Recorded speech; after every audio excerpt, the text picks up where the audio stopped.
Então, para finalizar a floresta sazonal temperada, uma coisa que eu quero falar é que quando eu falo em árvores decíduas, eu também posso chamar elas de caducifólias, tá? Que é que elas vão perder as folhas na estação da seca. Ou em invernos onde a água fica congelada nesse período, ou em outros locais onde a água não existe na época realmente da seca hídrica, da falta de água, tá certo? As plantas, quando elas não perdem as suas folhas, a gente chama elas de perennifólias, tá certo? Isso, esse à parte aí, está no livro de vocês, entre savana e deserto subtropical, tá? Tem esse à parte aí, que é uma coisa que é interessante a gente saber, porque pode cair em questão de vestibular falando de árvores caducifólias ou perennifólias, ok? Então, aqui nós temos uma imagem, né? Da floresta sazonal temperada. Então, é aquela floresta que no outono vai amarelar, avermelhar as folhas por causa dos hormônios, e aí essas folhas vão cair para economizar água no inverno, que vai ser bem rigoroso nessas regiões. A floresta pluvial temperada. Floresta pluvial temperada. Pluvial, como eu já falei, é que tem grande incidência de chuvas. E ela é temperada por causa da sua temperatura, né? Vai ter nem temperaturas frias demais e nem temperaturas quentes demais. Então, vai ter um número grande de árvores. Essas árvores vão, sim, apresentar grande porte, né? Vão ter aquela, como na floresta amazônica, vão ter vários estratos. Ela é temperada, então o inverno vai ser ameno, não vai ter um inverno tão longo e não tão congelante. E ela é pluvial, então ela vai ter uma quantidade de chuva bem significativa. Quando numa floresta pluvial, geralmente chove todos os dias, tá? Os verões têm a característica do nevoeiro, por causa da perda de muita água, tá? Porém, é uma floresta com baixa biodiversidade, então não vão ter muitos tipos diferentes de vida, não. Tem biodiversidade? Tem, mas em relação às outras florestas, essa biodiversidade ela é menor, tá certo? Essas florestas, geralmente, elas recebem, por exemplo, um nome referente ao tipo de planta que mais tem ali, por causa dessa menor biodiversidade, né? Então, por exemplo, nos Estados Unidos, na Califórnia, uma dessas florestas é chamada de Parque Nacional das Sequoias. Por quê? Porque é uma árvore predominante naquele ambiente, tá certo? A taiga. A taiga é também chamada de floresta de coníferas. Essa já está bem no hemisfério norte. Essa já possui um inverno bem rigoroso, tá? Então, ela passa, no mínimo, quase a metade do ano congelada, certo? O solo vai ser úmido, ácido e pouco fértil. E parte do ano ele está congelado, tá certo? A vegetação predominante ali nessa taiga vai ser de plantas coníferas, de árvores coníferas, que formam um cone, né? Como, por exemplo, os pinheiros, tá certo? E esses pinheiros e abestos, que são essas principais vegetações, eles são bastante resistentes a baixas temperaturas. A planta, o pinheiro, por exemplo, tem a sua folha diferenciada em agulhas, né? Não é aquela folha tradicional arredondada, achatada. São agulhas, são como se fossem agulhas. Para quê? Para, por exemplo, não acumular neve, porque a neve queima a folha. E aí ele tem essas adaptações para resistir a essas baixas temperaturas, tá certo? Além dessas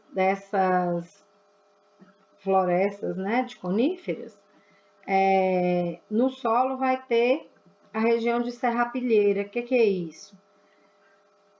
É uma camada que protege o solo, constituída de folhas, caules, cascas, frutos, tudo que pode vir de qualquer outra parte desse vegetal ou resto de animal, né? Que vai recobrir esse solo. E essa matéria orgânica, ela vai entrar em decomposição. Só que quanto menos calor e menos umidade, maior a dificuldade dessa decomposição, né? Mas ela é fundamental aí para manter essa fertilidade desse solo que é pouco fértil, tá certo? Então, eu tenho aqui, ó, a taiga no inverno, ela passa mais ou menos de 5 a 6 meses no ano dessa forma, né? E a outra metade do tempo, ela tá no verão. Então, ela vai ser 2 estações, inverno e verão, aonde toda essa neve ela vai degelar, né? Vai correr os rios, os lagos, as plantas vão ter seu momento verde, né? E aí, a vida ressurge para daqui 6 meses voltar a ficar assim, tudo coberto de neve. A tundra. A tundra, ela tá mais ainda no hemisfério norte, tá? Ela já tá aí bem no Ártico mesmo, bem próxima ao Polo Ártico. Se o inverno na taiga vocês acharam muito que era em torno de 5 a 6 meses, na tundra é em torno de 8 a 9 meses, tá? Temperaturas baixíssimas, frio intenso e muita secura no ar. Por quê? Porque não existe precipitação. Quando essa precipitação cai, ela cai na forma sólida. Então, a umidade é muito pouca, tá? Apesar de ter esse solo quase que sempre congelado, vai ocorrer o verão nesse bioma também, né? Só que é um verão rapidíssimo. Quando esse verão acontece, ou seja, quando parte dessa região ela descongela, a única vegetação que vai conseguir se formar são arbustos, ervas, líquens e musgos. Ou seja, sempre plantas de baixo porte, tá? E a fauna? A fauna vai existir, mas a fauna adaptada para esse frio. Quer dizer, eu vou encontrar aí o urso polar, né, o urso marrom. Eu vou encontrar, não vou encontrar geralmente anfíbios, eu não vou encontrar. Dificilmente eu vou encontrar répteis também. A maioria dos seres, aves e mamíferos. E todos eles com essas adaptações ao frio. Que adaptação são essas? Pelos e penugem muito grossa, camada de gordura muito grossa para poder manter a temperatura corporal, né? Então, alguns animais desses vão fazer a hibernação, que é o quê? Na época de maior frio, eles dormem, né? Eles ficam ali hibernando, que não é bem dormir, é diminuir o metabolismo, tá certo? Então, essa biodiversidade animal, ela também vai ser um pouco reduzida, tá? As aves, elas geralmente vão fazer migração no inverno mais rigoroso. Elas procuram outras áreas para poder passar esse inverno, conseguindo comida e cuidando dos filhotes, certo? E aqui eu tenho a tundra, né? No inverno rigoroso aí de 8 meses, é onde ocorre também a aurora boreal. E aqui a tundra no verão, aonde eu consigo algumas cor verde, né? Dos musgos, dos arbustos, ok?